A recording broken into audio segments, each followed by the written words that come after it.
Culture swap. Swap my culture. What do we do then? This time, Liam. Yep. We read the manga, first volume. Yes. Of Berserk. Yes. Which by? I had the name. Yeah. I've closed it. Who's it by, Liam? Kenturo Miura.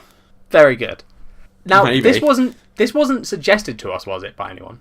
No, I saw that it mentioned on Reddit, and it looked really interesting. Yeah, so neither of us had read this before. No. No one had told us to watch it. We just decided we're doing it. Yeah. If anything, I suggested it, right? Yeah, well, yeah, you were the one that put it forward, but I mean, I meant it in like a, neither of us had read it before and been like, you should read this. Yes, got you. It was a bit of a blind, like, we just hoped. Yeah. What did you think? I was surprised. Not surprised, because I thought it'd be, I didn't go in being like, it's going to be rubbish. No, that'd be terrible. I liked it. It takes a while. I thought the first, because basically in the first volume, it's 3 stories. Yeah. And the first story is good. But it's very much like an introduction to the main players, right? Yeah, and like it feels very standalone-y. Yeah. Like you could have stopped reading after that first book and been told, oh, that was a one-shot that we were doing. Yeah. And you'd have been like, oh, well, it seems like you were setting up, but I can see that it was a one-shot sort of thing. Yeah, and then I say story 2 built upon the world a bit more, and particularly the main character. Yeah. And then story 3 annoyed me. Well, yeah, so should we go through them in order? Yeah. Because I'd like to talk about them. Yeah, no, of course. So, story 1 is called the Black Swordsman? Yeah. And it's you meet the main character, Guts. Yeah. And a little elf. Fairy. I thought it was an elf. Maybe it's an elf. I'm pretty sure it refers to itself as an elf. Oh, well, I'm sorry. I might be the racist. I'm the fantasy racist. I'm sorry. That's fine. I'm sure elves are often persecuted and called fairies. It's elves, not elves. Well, that depends. No, it doesn't. It's not elves. It's never ELFS. Yeah, the Santa Claus ones are. No, they're not. They're elves. They're Santa's elves. Sure? Yes. I'm sure you get elves. No, you don't get elves. I think you do. No, you don't. I think you do. No. Because there's a difference between like Santa Claus elf and like Legolas.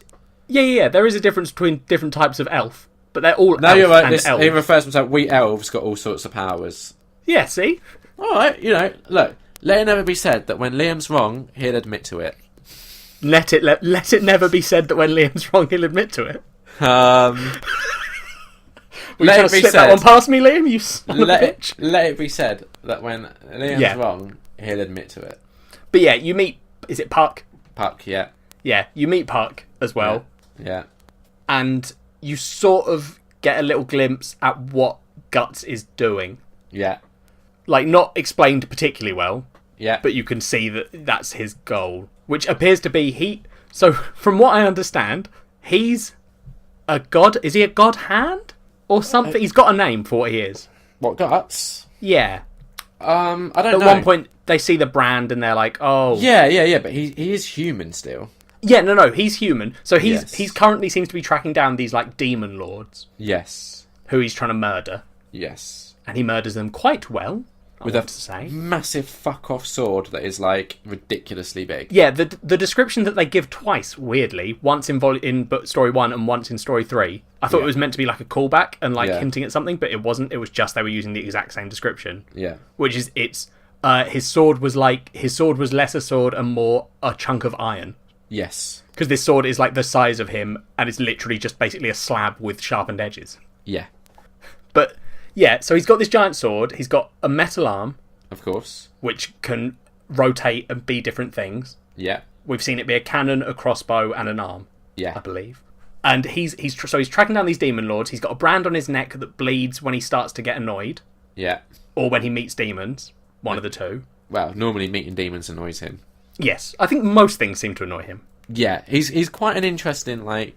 So one of the things I think is quite interesting is you've got him as the main character, but he's kind of hard to, like, not root for, but to, like, get into that kind of, like, his headspace. So I feel like what they do quite well is have Puck there as a more, like, an easier character for the audience to attach to. I think Puck's definitely the, like, audience surrogate. Yes, exactly. Because there's bits where, like, Puck's like, oh, you saved me because, you are a good person on the inside. Yeah. And he's like, oh, no, you've misunderstood completely. You just like, happened to be saved. It was not deliberate. It was a complete accident. And then he's like, I would have quite happily crossed you. And you're like, oh, okay. Yeah. But then he's but then, like, So that's like the volume 1, all that introduction stuff. He kills a demon lord. And then, because then in volume 2, it sort of felt to me, and I don't know if you agree or if it's just that I'm soppy and sentimental. Okay. But I sort of felt like they were hinting that he does have a good core. I think that... Because there's a bit where he cries or is upset or seems upset, and then it felt to me that he was hiding the fact that he was upset by like laughing and being like, oh, I told him to go. I feel like it's... the second story in this definitely feels like it's laying down the foundation for the more overarching kind of emotional element of the whole story, which would be, I'm going to assume, is this unlikely friendship between Guts and Puck. But I'd say even at the end of this first book, they're still not friends. Oh, no, not at all. But I am definitely hoping that is the kind of the larger picture that they're working towards. Yeah. That does feel like what they're doing. I think book 2 was really good for... Because book 1's gory. You've got people being cut in half. Yeah. But book 2 was like the more fucked up of the 3. Because it's got, basically he ends up sort of hitching a ride with a girl and her father. Yes. They end up going into he's like, if he says he doesn't want to go with them because he draws evil. Yeah. And they're like, no, don't be silly, come with us, I'm a priest, I don't believe in evil. And then he's like, well, you believe in good, so you should believe in evil. That's sort of how it works, which is a fair point. Yeah. And then, so that whole bit, you're like, oh, okay, I get this. And then he's like, oh, skeletons rise, because of course they do. Bunch of skeleton guys with spears. And immediately just kill the daughter. After she's had like an emotional sort of bit with Guts where she gives him a blanket. They possess her as well. Yeah, they stab her through the stomach. She then dies. Yeah. Then he fights a lot of the skeletons being all annoyed because he's a berserker. That's why it's called Berserk. He goes berserk. Yeah. And then suddenly Puck's just like, oh no. And he turns around and she's holding her dad's head. Yeah. And has been possessed by something. Yes. And I was like, oh, it's that kind of story. I'm okay with this. Yeah. And also, one thing we have forgot to mention is Berserk is blind in one eye, it seems. Where was that bit? One of his eyes is always shut. You never see him with both eyes open. Oh, yeah. It's always shut. You know what? I didn't notice that. Did you not? No. Yeah, so I'm assuming he's blind in it, right? Yeah, I'd assume so. And that's probably, he's probably been tortured.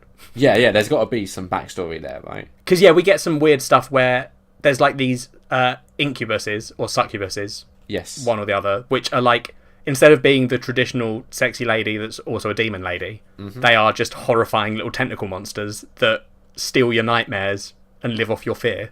Yeah. And his ones all seem to be like set in this weird dungeon-y place. Yes. So I'm assuming that he's been tortured by the demon lords. That would make sense. I mean, I'm hoping at some point we find out like what happened to his arm, for example. Oh yeah, because that's what I'm assuming. I'm assuming all this bad stuff, like the being blind in one eye. Yeah. The brand, half his scars. Yeah, well, the brand seems to be that it's some sort of mystical thing. Yeah, but I'd still like to find out, Oh yeah, I want to know what it is. Yeah. So, the thing that annoyed me about the third story... Yeah. The last story in this book... The Guardians of Desire, Chapter 1, it was titled. Mm-hmm. That's... Because I was enjoying it, right? Overall, I definitely said I did enjoy this book. But why end it... I get why they've done it, but the fact that they ended it on a Chapter 1, and not only that, so clearly in Volume 2, this is going to continue, it ends on a cliffhanger as well. And it just was like, you had me already. You didn't need to, tantalise me even more. Oh, I mean, yeah, I get that. I agree. It annoyed me in the sense that I was like, I said to you, oh, I really want to read the next one. Yeah, when I say annoyed, I wasn't pissed off by it. I was just yeah, good, because that's what I'm saying. I didn't mind the cliffhanger. It's not the worst thing I've seen something do to get me to read the next one. Yeah. It just felt unnecessary. Yeah, I get that, yeah. It is a very sudden ending, and you're like, oh. Yeah, it felt like they lacked confidence in their own... In how good it is to keep people coming back. Yeah. Which is a shame, because it is as we know, I think our listeners, who are regular listeners, would probably look at something like this and think, oh, Liam's not going to like that. But I actually did really enjoy it. Yeah, I think if you're because you're going to carry on reading it, I'm going to carry on reading it. Yeah. I think if we both read a bit more and think we like it, I think at some point in the future we should try the anime, which I haven't seen and you haven't seen. No, because it's based on this, so it'll be decent. Well, we can only hope. No, it should be. So the way anime usually works is, with this sort of thing, is they do end up with filler stuff, and filler stuff is usually shit. Yeah. But you usually get that either because they're catching up to where the manga currently is and they're like, oh, we need to buy some time. Yeah. Or like they just randomly decide it, but you usually would get, because it's only 3 stories here, you'd get past this in the anime. Fine, I reckon. Yeah, I mean, also, this has been going for ages. There's like 30-odd books. Yeah, but I don't know when the anime came out and whether they had to do the, we're catching up. So, something else that really bothered me about this, though, and it's not the book's fault at all, but I then obviously went to buy Volume 2 on Amazon, and it was only available used and new. And when I first looked, it was like 70 quid. Over the next week, it has come down to like 40, which is still a fucking ludicrous amount for what is essentially quite a small book. Yeah, it's because you said you've seen Volume 3 and 4. Yeah, both available for like 10 quid, which is yeah, I wonder why Volume 2's so difficult to get hold of. I don't know, but what's really annoying is I think Volume 5 as well was also ludicrous money. Oh god. So I managed to nab a used copy of Volume 2 on eBay. It was still more than I'm, pleased that I had to pay. It was like 25 quid.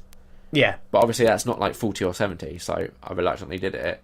But I think it was book 5 on Amazon, used and new, was going for like 400 quid. Yeah, that's insane. That is insane. So I'm hoping I'll be able to find that as well at some point. But I don't understand why it was so expensive, Jack. Yeah, no, that is weird. It'd be interesting. We should look into it and see if, because it might be, I wonder. It almost sounds like it's. I don't know. The thing that my head is jumping to is like maybe that got banned or something, or it's out of print and they just haven't bothered to print more. But then why would they have done like 6 and 4? I honestly don't know. Because that's what I mean. Like that's why I'm thinking more like maybe it got banned or something. Possibly. Because the fact that it's in the middle of it. Yeah. I don't know. I don't know, but we'll see. Maybe there's just something really fucked up in it and everyone wants to read it. I had some issues. So this is the second time I've ever read a manga. Yep. Previous I read Death Note, which I really enjoyed. So, for those that aren't aware, it is sort of almost like back to front in that you read from right to left and you start at the back of the book and work your way towards the front. Yeah.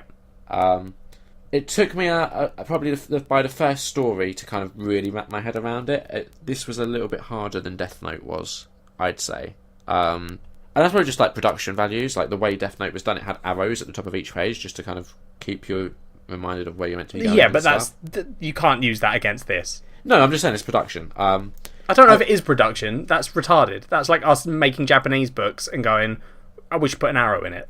Like it's backwards. Yeah, no. What I'm saying should have been able. You don't need arrows. It might not have even been like the arrows. Might have what helped. I just feel like with Death Note, your eye was drawn better than here. At times, I would look into what I thought the next panel would be because my eye was naturally drawn there. But actually, the panel, instead of being like next to it, would be below it. Well, that makes sense. What you're saying does make sense. But it's also because it was, because it's translated.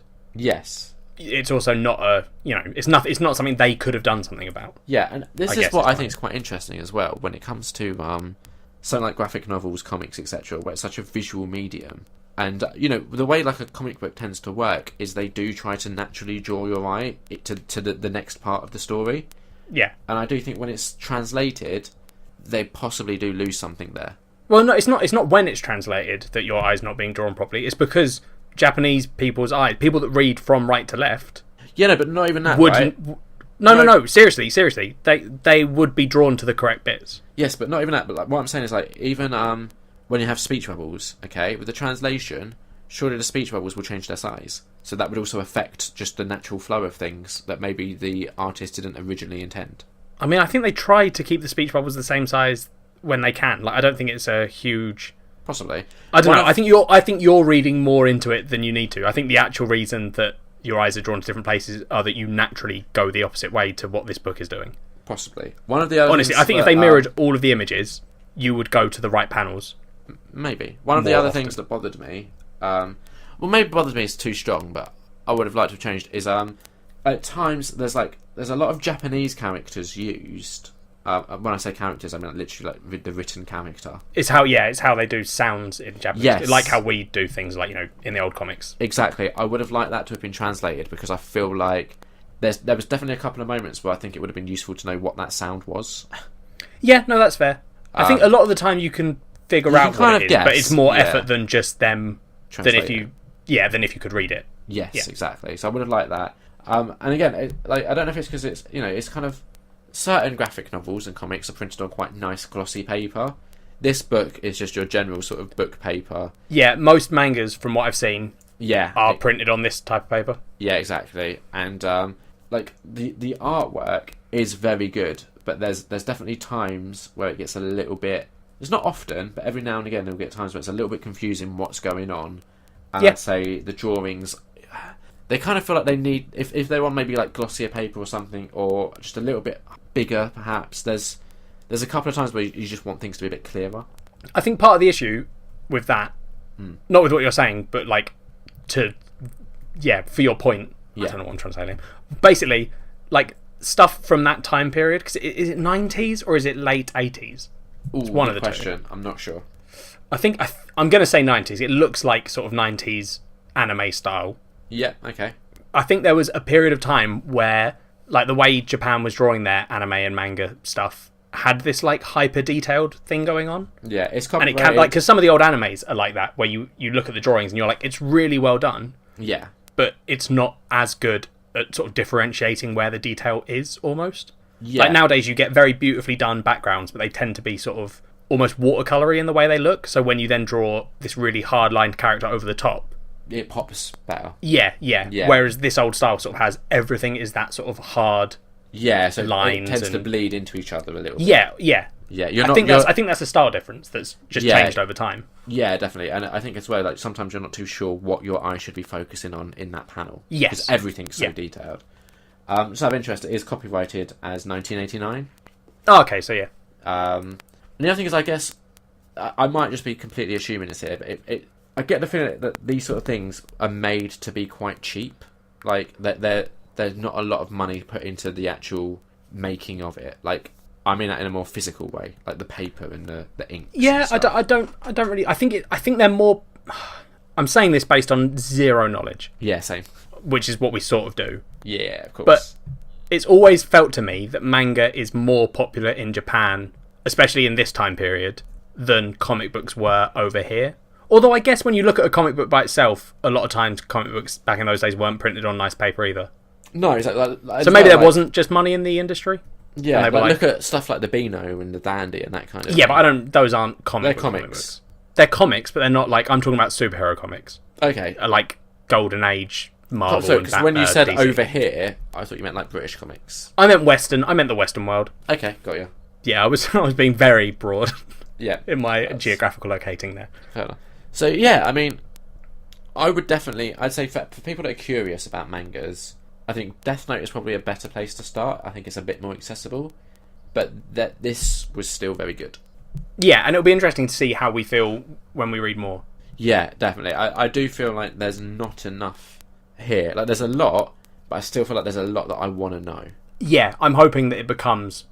Yeah, I just hope the story gets... Not better, because I liked the story. The idea that's there. I like the potential in the story. Yeah. And I hope it lives up to that potential. Yeah, there's a lot for it to build on. But then the fact that we've heard good things about this before would imply to me that maybe that it does.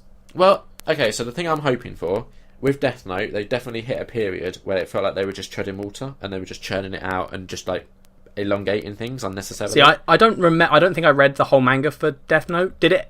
Because the anime, I know, got... When, we can spoil Death Note, can't we? Yeah. Well, if we warn people that we're going to, Alright, sure. I'm going to talk about stuff that happens in Death Note now. Okay. Because so I need if to you figure want this to out. read Death Note, and you don't want it spoiled, and it is really good, if you haven't read it, I would recommend you read it. Oh yeah, no, 100%, you guys should go and read or watch that anime. Yeah. I've heard the film's good, but I've never seen it, so I won't vouch for it. Okay.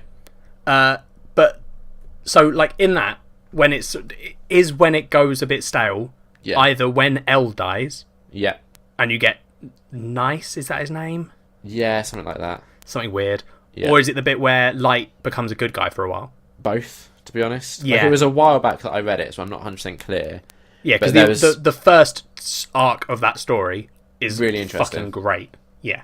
Yeah. And then there's a bit where Light goes good, and you're like, it's still interesting because L's still trying to figure out if it is him. Yeah. And never quite believes it, and you're like, oh, that's cool. But then the bit where L dies and you just get a whole new guy, that felt so weird. Yeah, that was definitely a weak point in the story. Yeah.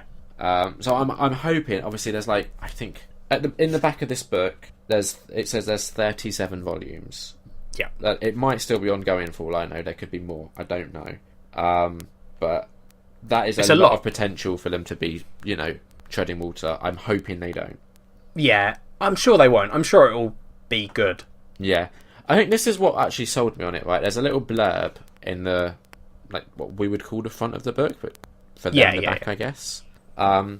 It says, not for the squeamish or the easily offended, Berserk asks for no quarter and offers none. Which I think is quite a nice little tagline for it. Yeah, yeah. So if that's got you interested, give it a go. Why not? What you got to lose? There is one more thing that I'd like to point out. Yeah. Which fits in with that whole sort of warning that they give. Yeah. And that is literally the first thing you see in this book. Yeah. As soon as I saw it, I was like, oh god, of course Liam suggested this to me. Yeah. The first, it's the only bit of this volume that's in colour. Oh, I don't have colour. Oh, do you not have colour on yours? No, mine's black and white. Oh, does yours... I assume it starts with the same scene, which is Guts Sex. having sex with a lady. Yeah.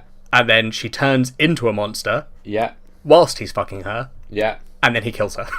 Yes. And it seems like that was all his plan. And you're like, I was like, oh good, yep.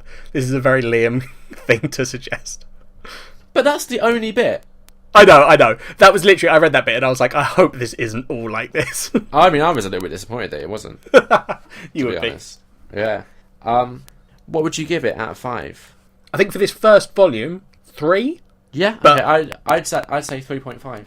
Oh, okay. I think it's going to get better, but I think just for this volume, yeah, it wasn't, the best that I've seen. I just found myself really enjoying it, and like it kind of gripped me in that stage where I was like wanting to read more. Like, it 100% got me to the I want to read more. Yeah.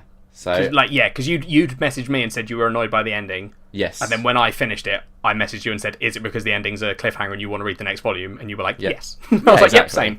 Now I'm just sat here impatiently waiting for my eBay order to arrive. Whereas so I am going to read the second volume after we finish recording.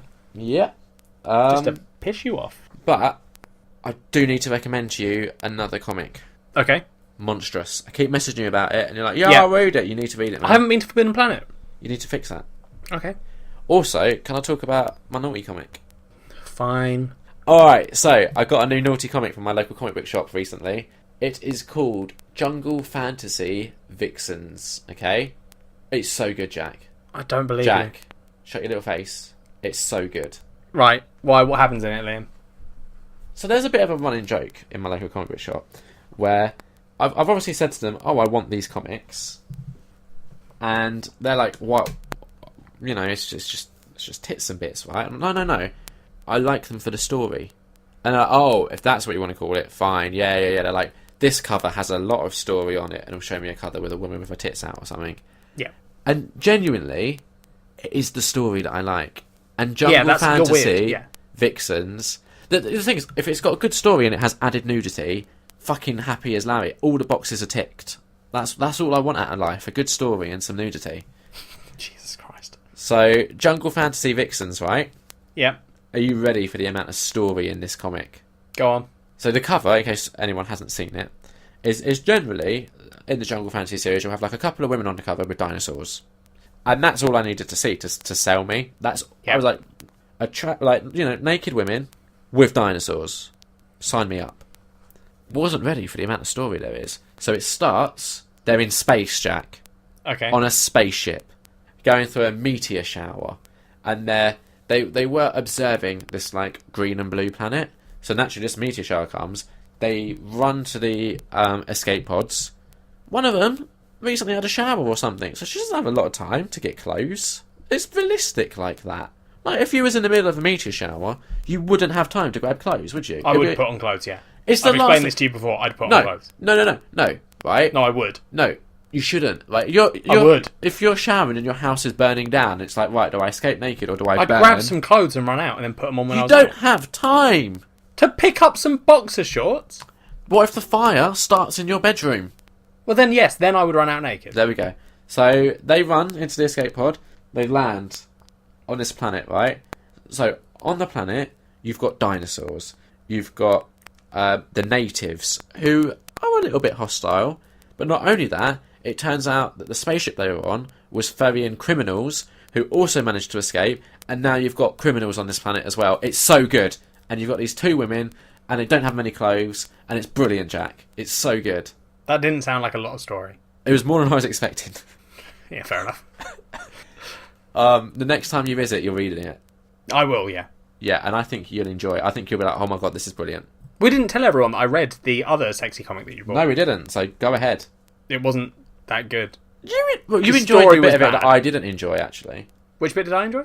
The crossover stuff with the demon and that. Yeah, I preferred that more to the other bit because that had more story in it.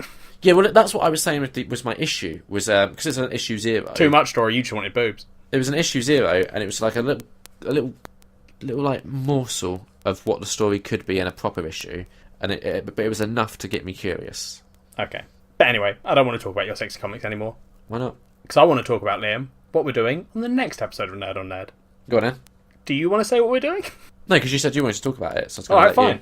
On the next episode of Nerd on Nerd, Yeah. me and Liam have, by chance, Yeah. both have discovered that By we are playing... you being belligerent. Partly because I'm being belligerent, Yeah. we have discovered that we are both currently Yeah. have gone back to The Witcher 3. Yes. So we've decided, seeing as we're both doing it, Yep. and we've both got very different opinions on it. And let's be honest, the least effort we can put into this, the better. So if we're already Well, I mean, doing but something we're putting an anyway, effort because I'm dedicating a lot of hours to this goddamn game. I need to dedicate more. Yeah, you do. But yeah, No, so no, we're going to talk about The Witcher 3. The thing is, right, here's what people need to know. I started playing it probably about a year ago, stopped, and then I started from the beginning, whereas you jumped back into where you left off. Yeah, but I wasn't very far into the game. I feel like you'd probably completed the main, like the big long first quest. I think you said. Yeah, I got to... Well, we can talk about it next time. Exactly. Next time. But yeah, I so hadn't played a lot though. Well, I had quite a lot of hours on it. Yeah, I don't know. Yeah, so I'm probably playing catch up a little bit, but I've still got opinions. Yeah, Obviously. no, that's fair. But yeah, so we're going to talk about The Witcher 3. Not the DLCs, because we're playing through the main game. yeah, If you want to, play along at home, or if you've completed The Witcher 3, or if you've got thoughts about it, tweet them to us. how can they do that? At Nerd on Nerd. You could also email us. Wait a second, Jack. I have a tweet that's too long. What do I do? You could email us. Okay. How do I do that? You can email us at nerdonnerdpod@gmail.com. Nerdonnerdpod@gmail.com. Jack, what if I wanted to see your faces?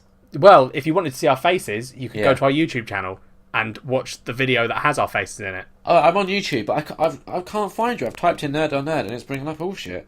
Oh, type in Nerd on Nerd, episode 1. It's called A Fleshlight. Brilliant. Thank you. No problem, Liam. Oh, also, rate us on iTunes, all the usual. Please, I'm begging. Thank you. Bye. Bye.